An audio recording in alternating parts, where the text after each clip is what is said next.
I'll get myself into encounters sometimes. It's like, ooh, you say yes and like, ooh, and then hope for the best, you know? It was a few years back, not long after I moved to Los Angeles. I was going to buy cigarettes. I used to smoke a bunch.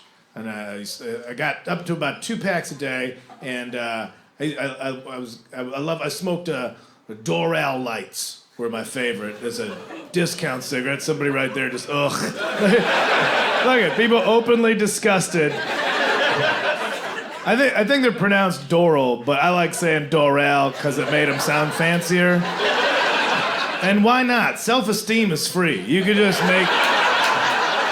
feel better about shit. It's like when a black person calls McDonald's McDonald's, and I'm like, I say that now because that makes it sound nicer. Let's go to McDonald's. That's more fun to say. So I was going to get, and if you don't know, yeah, the Doral Lights were so cheap that if you packed them too hard, the box would come apart. So I'd have to bring like a rubber band or a hair tie to the 7-Eleven with me because I liked them packed real well, but then I would have to keep them together. But yeah, people would be grossed out by them too, which I don't understand. They're cigarettes. They're all disgusting. What do you need a name brand on your cancer for? It's all cancer. All of them. I only smoke American spirits. Good for you. You're paying too much for cancer. Oh no, they're Native American themed cigarettes. Oh, I'm sure they're so happy a bunch of white people are smoking their Native American themed cigarettes. That shit should just be called revenge. That's what shit should be. I always smoke American Spirit Yellows. Oh, I think those are called Thanks for the Blankets. I think that's what those are called.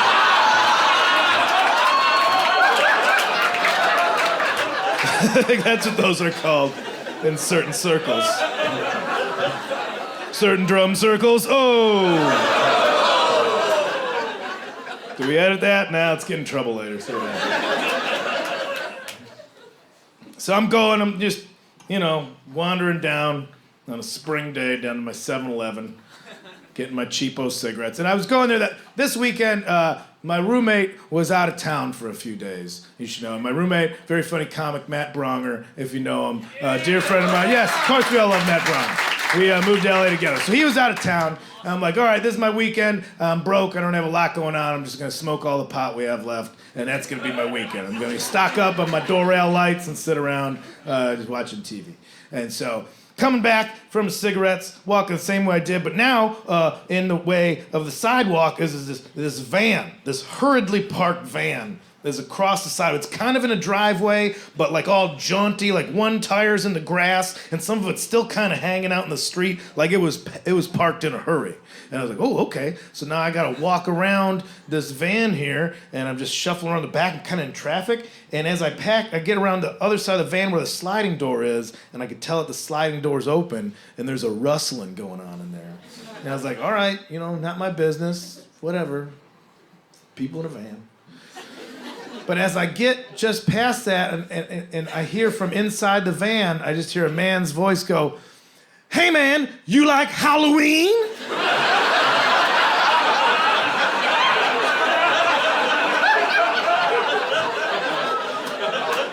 Which that's a trick question.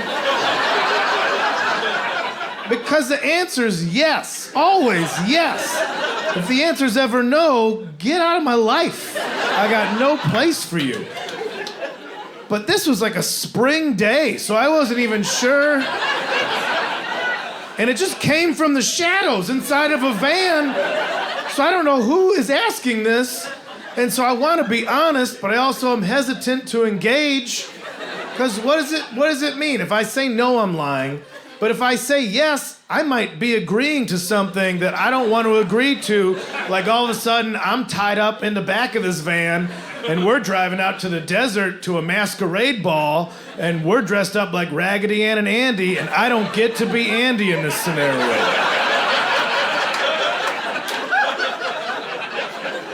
I don't know what kind of freak show's going on back there. So I kind of, because it's sunny, so I'm trying to look in the shadows, so I'm kind of just, I give him like a non-committal, yeah, you know. You know. And then this guy emerges, kind of raggedy looking dude emerges, he goes, great, because I got this stuffed dude, and he would be perfect for Halloween. I'll say that again. I've got this stuffed dude, and he'd be perfect for Halloween. Stuffed dude. 2 paths? Which one? Like a plush toy? Like a children's toy? Except it's a man, and that's strange. Here you go, my child. You know how you like unicorns and dragons and teddy bears? This is just a whole man made out of that same material.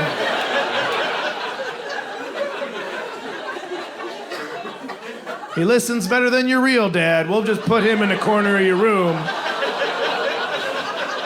Or taxidermied human being. Which one? Which one?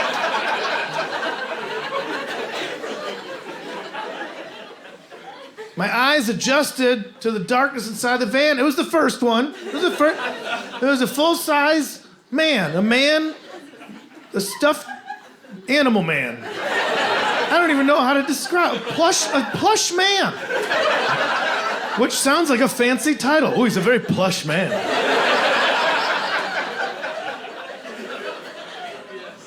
The full size, just nude, save for a pair of tiny satin shorts with the phrase lovable huggables embroidered on them, of which he was neither. And just lifeless, stitched open eyes. And the guy was like holding him up by his shoulders like a friend that passed out, like he's trying to get him up.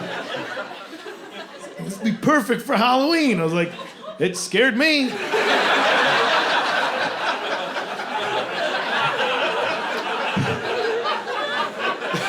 And then he goes, can you believe somebody was gonna throw this out? I'm like, absolutely.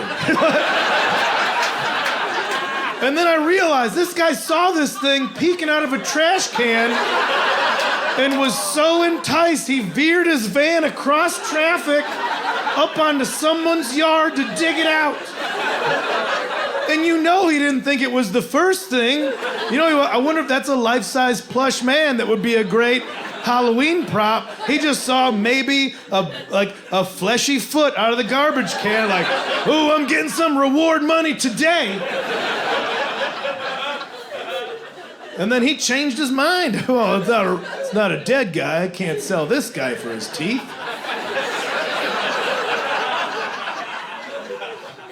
Because then he's like, 20 bucks. I was like, you out of your mind? I gave him the change left from my Dorals, and I purchased the stuffed man. I didn't know why, but I was like, its purpose will be revealed. But I'm still not home yet. Still got another half mile to walk. I'm just cruising in my flip-flops with a fake man. I'm fireman carrying him over one shoulder. And one of my quick-burning discount cigarettes just ashing onto my shirt. Walking down the sidewalk like I got it all put together. You know when, like, you know what you probably look like to the outside world, but you're like, just own it, man. People are honking at me, I'm like, don't worry about it. There wasn't even a question, they just honked, but I'm answering like, I got it.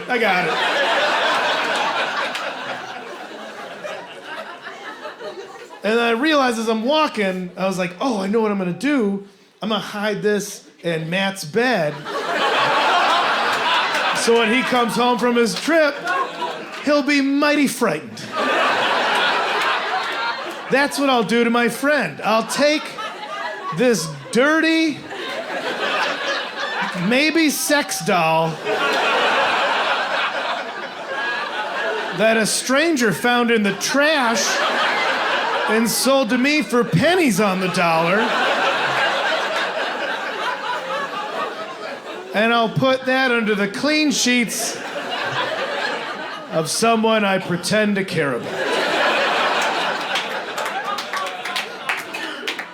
So I get home, and I tuck the guy into Matt's bed. And it worked before he even got home. because then I had just 2 days left of just getting stoned and then walking back to my room, which was across the hall from his room, and I left his door open. Then every time I'd walk to my room, I'd just be like, ha ha, whoa, shit. Ooh. This thing is scaring me, and I put it there. This is gonna be a good one.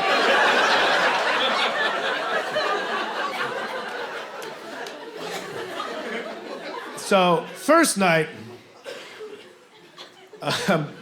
I'm laying in bed, and I got his door closed, and my door closed, and I'm just laying there, and just thinking about, my success.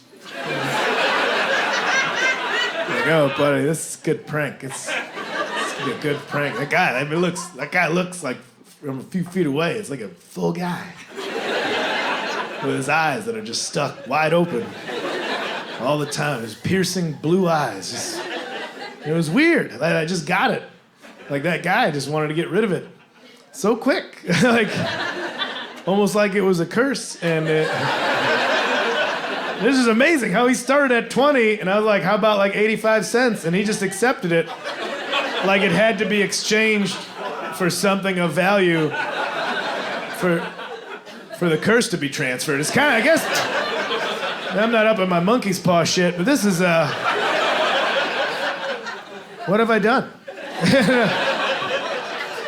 So I just laid in bed awake all night, like, that thing's gonna kill me. That thing, I'm gonna die, and nobody will know. They'll just be like, man, that's a weird way to kill yourself, Kyle. That's strange. There's so much blood, and oh my God.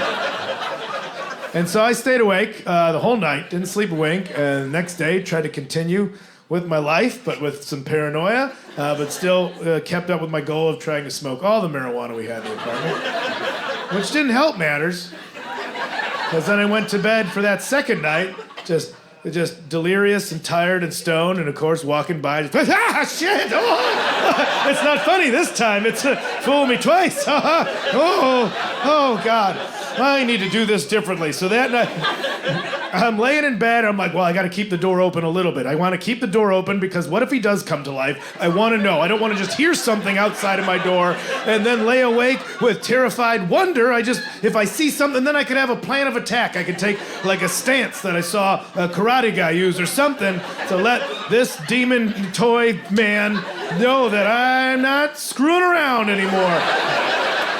But then I was like, well, that's stupid to leave the door open, though. You gotta close your door. You just give him access. And it wound up at about 3 a.m. I was outside of my room with the door closed with a sock that I was just hurriedly polishing the doorknob. I just had a sock and I was just buffing the doorknob as best as I could because I was thinking, well, if he comes to life and he does want to come get me, he's not going to get through the doorknob, with his plush hands. As long as the doorknob is all bright and shiny, he's not going to get a grip. He's got no traction with his kind of terry cloth paws. That's my only Thank God I had doorknobs and not handles. If it was handles, I'd be dead. I would have jumped out of the window my damn self. But like, this is the best I got as I can buff the doorknob real good. And then just lay awake waiting for a whooshing sound. If I hear a whooshing sound, then we'll get something. I could just use a fucking stitch remover or something on this guy. Just anything, a slash, I'll get his plush innards all over the place. This son of a bitch. So I just laid awake that whole second night just waiting for a whooshing sound, which never came. And so now, 48 hours without sleep, and I had to go pick up Matt from the airport. Then I get there, and he gets in the car, and I'm just fried. Like, I'm crispy on all ends. And he gets in the car, he's like, how's the weekend? I was like,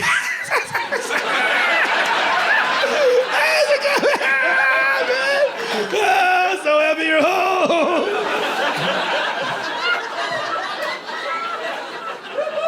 We get back to the apartment, he's like, oh, maybe go get something to eat. I'm like, go take a nap! You wanna take a nap? Let me get your bags. I'll get your bag. And I waited for him. He's walking down the hallway, and I'm behind him like, finally, the curse will be lifted because it'll be on him. You know, so I was just behind him like, just gasping for breath. And he opens his door, and he freezes just long enough for me to think, like, it worked. But it was only like a half a second before he just goes, the fuck is this? And my whole infrastructure collapsed. Like, I didn't even know how to respond. I was like, you like Halloween? Like that.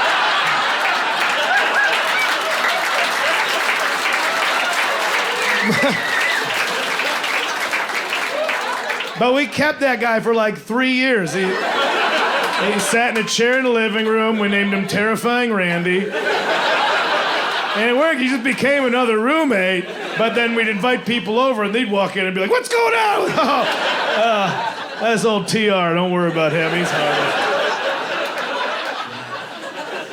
So I'm saying there's no rules. You can just do that stuff. You know, you can just do that stuff. No harm, no foul. We're all having a good time.